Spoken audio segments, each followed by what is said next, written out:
Isaiah Carter wakes before sunrise, folds his work shirt, and checks yesterday's pay stub silently. He counts coins beside the sink, then returns to his pocket after reconsidering the bus fare. Isaiah buttons his collar slowly, rereading a posted notice taped above the landlord's mailbox. The notice lists maintenance delays, stamped approved, with dates crossed out but never replaced. He steps outside, locks the door twice, and notes the missing hinge screw again. Isaiah walks 3 blocks, stopping when a delivery truck blocks the sidewalk. Without apology, he waits until the driver finishes paperwork, then passes without comment or eye contact. At the corner, Isaiah adjusts his cap after reading a municipal ordinance posted crookedly. The ordinance prohibits loitering, though no duration is defined anywhere on the printed page. Isaiah crosses only after the signal cycles twice, absorbing the lost minutes deliberately. Isaiah enters the factory yard, clocking in while the supervisor reviews forms without acknowledgement. The punch machine hesitates, then stamps his card with a smeared time stamp. Isaiah studies the smear, then pockets the card without requesting correction or explanation. He lifts crates onto a dolly, following a route marked by faded floor arrows. The foreman pauses him, checks a clipboard, and waves him forward without comment. Isaiah resumes work, counting steps between stations to match yesterday's recorded pace. A bell rings early, though the posted schedule remains unchanged on the bulletin board. Isaiah notes the discrepancy and continues lifting without adjusting his pace or posture. During break, he drinks water standing, avoiding benches recently reassigned by written notice. He returns to work before the bell, surrendering rest minutes to prevent recorded infractions. At noon, Isaiah eats from a tin, while reading a revised safety memo. The memo replaces last week's version, adding signatures but removing instructions. Isaiah folds the paper carefully, placing it inside his shirt instead of discarding it. A coworker gestures toward a supervisor, then stops speaking mid-sentence. Isaiah lowers his eyes and continues eating, maintaining the same measured rhythm. The supervisor passes, notes Isaiah's standing position, and writes briefly without stopping. Isaiah finishes eating, wipes the tin, and returns it to his bag. He checks the wall clock, comparing it against his wristwatch, then resumes work. The wristwatch runs fast, but he does not adjust it today. The shift ends without announcement, confirmed only by doors unlocking sequentially. Isaiah clocks out. Noticing his time card is placed in a different slot, he hesitates and accepts the change without requesting clarification from the clerk. Outside, rain begins without warning, soaking the posted schedules immediately. Isaiah stands under the awning, waiting as others leave before him. The guard checks names against a list, nodding when Isaiah steps forward. The guard delays, rereads the list, then nods again without apology. Isaiah steps into the rain, choosing a longer route to avoid construction signage. He counts puddles crossed, then adjusts his pace to match traffic signals. At the grocer, prices have changed, though yesterday's labels remain taped underneath. Isaiah buys less, keeping the receipt unfolded and visible in his hand. Isaiah returns home, drying shoes with a newspaper dated 2 days earlier. He checks the mailbox, finding only a city envelope addressed without an apartment number. Inside, the letter references a pending review, providing no deadline or contact name. Isaiah places the letter on the table, weighing it with his keys. He washes his hands, scrubbing longer than necessary, then dries them completely. At the window, he watches a patrol car idle, without lights or occupants visible. The car remains, while dusk settles, engine running, paperwork likely ongoing inside. Isaiah closes the curtain halfway, leaving a narrow gap,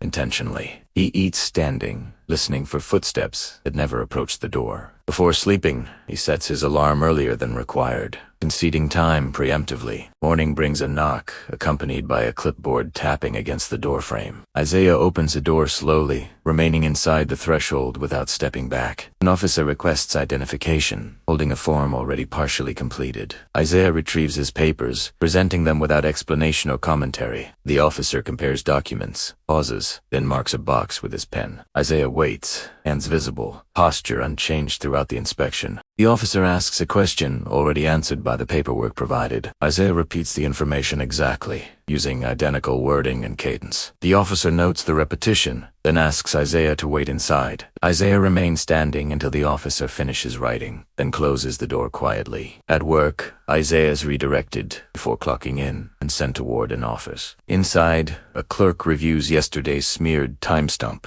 Without acknowledging Isaiah's presence, The clerk consults a binder, flips pages, then pauses at a flagged section. Isaiah stands, eyes fixed on a posted notice about revised attendance policies. The clerk asks why Isaiah arrived early, though the schedule remains unchanged. Isaiah answers with the posted time, pointing without stepping closer. The clerk writes slowly, then instructs Isaiah to wait outside. Isaiah waits until lunch, losing paid hours without receiving a dismissal notice. When released, he returns to his station, finding his dolly reassigned. The supervisor hands him a new route map, unsigned and undated. During transit home, Isaiah stopped at a temporary checkpoint. Cones block the street, though no work crew is visible nearby. An officer asks where Isaiah is going, holding a blank citation pad. Isaiah provides his address, then stops speaking entirely. The officer waits, then repeats the question with altered phrasing. Isaiah repeats his address, maintaining an identical tone and volume. The officer consults another officer, then returns with a new form. Isaiah is asked to step aside, remaining within arm's reach of the curb. Time passes without explanation as traffic resumes around him. Eventually released, Isaiah notes the form number written beside his name. The next day, Isaiah's locker is sealed with a notice referencing an investigation. No reason is provided, only a department code stamped twice. Isaiah reads the code, then memorizes its sequence before stepping back. A supervisor instructs him to wait near the loading bay. Hours pass while paperwork circulates between offices visible through the glass. Isaiah shifts weight once, then corrects himself, resuming stillness. A bell rings, but no instruction follows for his position. Finally dismissed, Isaiah leaves without paid documentation or a written explanation. At home, he adds the code to a growing list taped inside a drawer. He crosses out yesterday's grocery receipt, though it remains unpaid. Another knock arrives, this time accompanied by 2 uniforms. They request entry to verify occupancy records listed under his name. Isaiah steps aside, allowing access without verbal consent. The uniforms walk through, comparing room dimensions against a printed sheet. One notes the missing hinge screw.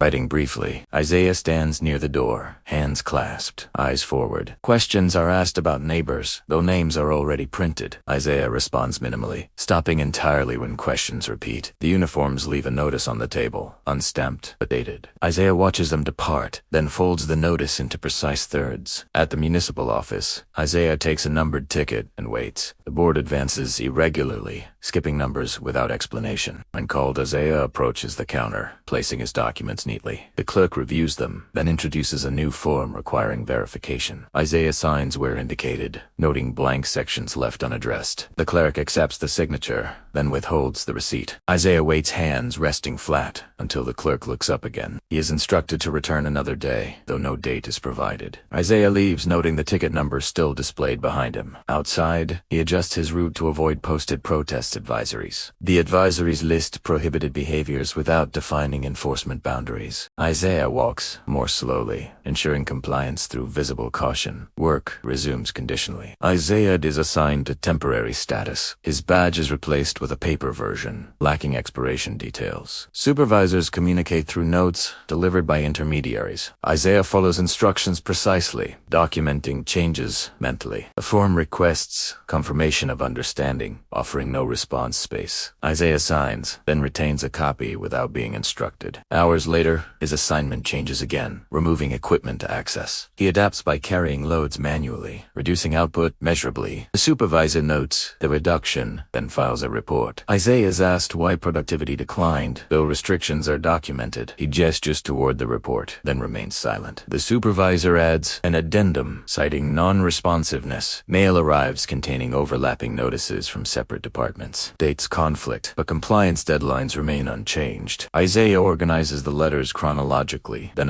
one notice requests attendance at a review hearing. Another states hearings are postponed pending further review. Isaiah prepares, anyway, assembling documents in duplicate. At the office, he's told the hearing is rescheduled indefinitely. His presence is noted, then recorded as unnecessary attendance. A clerk stamps his file, adding a red tab. Isaiah asks no questions, leaving after collecting a parking validation slip. The slip lists a time exceeding his actual stay. He keeps it, understanding the discrepancy may matter later. Back home, utilities fluctuate without notice. Isaiah records outages on a calendar, lacking official recognition. A technician visits, checks meters, then leaves without comment. Later, a bill arrives, reflecting uninterrupted service. Isaiah files the bill beside outage notes, aligning dates carefully. At work, payroll reflects deductions unexplained by memos. Isaiah submits an inquiry form, receiving a tracking number only. Weeks pass without response, though deductions continue. A manager suggests patience, pointing to backlog statistics posted nearby. Isaiah stops submitting inquiries, choosing documentation over repeated requests. He adjusts his budget again, removing discretionary items entirely. Receipts accumulate, each one filed with increasing precision. A letter confirms that Isaiah's status review is underway. No criteria are listed, only departments.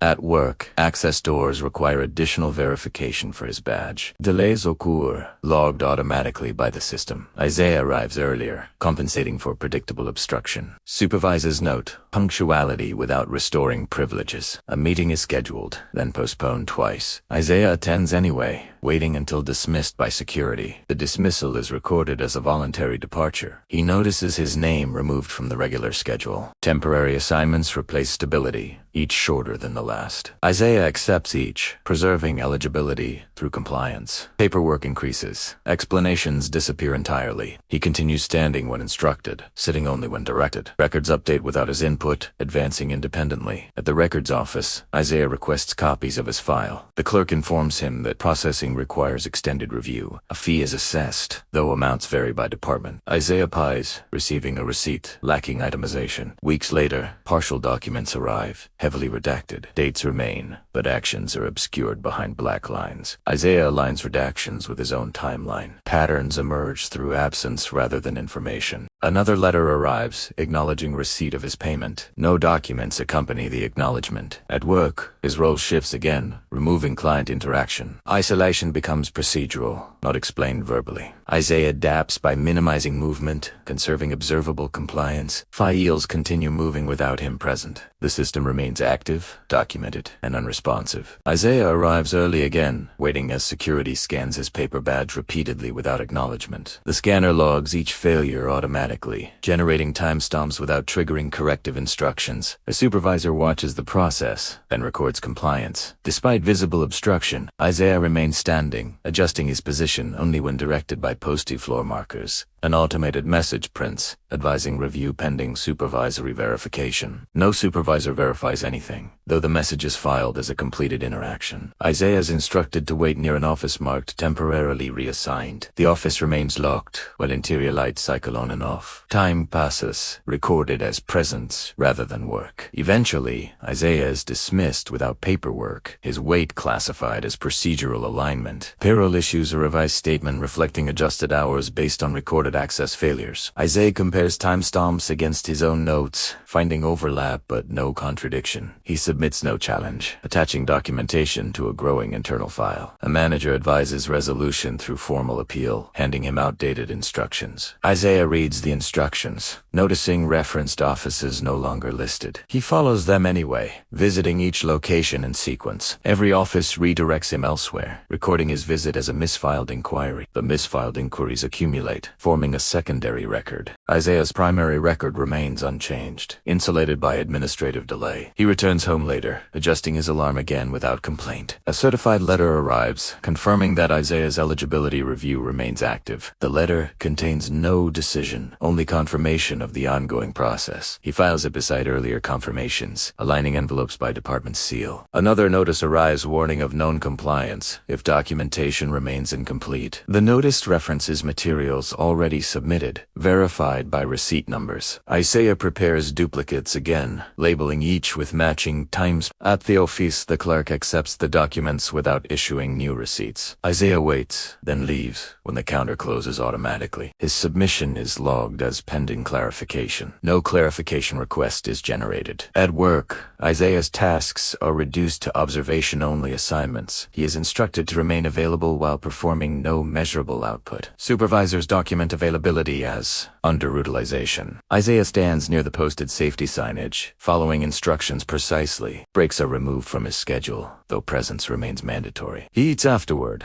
accounting for unpaid hours privately. A notice appears, revising role expectations, effective immediately. Isaiah signs the acknowledgement without comment. The role carries no responsibilities, only compliance requirements. His continued presence satisfies documentation thresholds. System updates remove Isaiah's name from internal directories. Email access terminates automatically. Recorded as routine maintenance. Requests submitted under his identifier generate error responses. The errors are logged, attributed to user and activity. Isaiah continues reporting physically, maintaining visible compliance. Security allows entry, noting his name still appears on legacy lists. Legacy lists are scheduled for decommission without specific dates. Isaiah is assigned a waiting area without chairs. Standing time increases, while recorded engagement decreases. Supervisors note, posto without issuing instructions. A final meeting is scheduled, then converted to a document-only review. Isaiah receives a notice after the scheduled time passes. Attendance is marked absent, justified by procedural conversion. An appeal window opens and closes automatically overnight. Isaiah receives confirmation of closure the following morning. The confirmation references opportunities not communicated previously. He files the confirmation with the others, maintaining chronological order. No further action is requested from him. The system proceeds independently. Mail stops arriving entirely, replaced by digital acknowledgments without content. Work assignments cease, though reporting expectations remain unchanged. Isaiah continues arriving, standing where directed, leaving when released. Security logs him as a compliant presence, without a function. Payroll issues, no further statements, citing administrative alignment. Utilities resume uninterrupted billing, despite intermittent service. Records reflect stability, contradicting lived interruption. Isaiah documents anyway, though no office requests verification. His file grows thicker without producing outcomes. Departments reference each other in closed loops. One morning, Isaiah's paper badge fails permanently. Security notes expiration without issuing a replacement. He is instructed to wait while verification is requested. Verification never arrives, though the request is logged. Hours pass, recorded as attempted access. Eventually, the building closes for the day. Isaiah leaves when the lights shut off automatically. The next morning, the same process repeats. No escalation occurs, only accumulation. Isaiah stands at the counter, documents aligned, waiting as the clerk processes unrelated files. The clerk stamps another folder, slides it forward, and never looks up. A printer hums, producing records bearing Isaiah's name without his involvement. Files move to trays marked completed. No one calls him forward. The system continues operating. Isaiah remains standing. The record advances,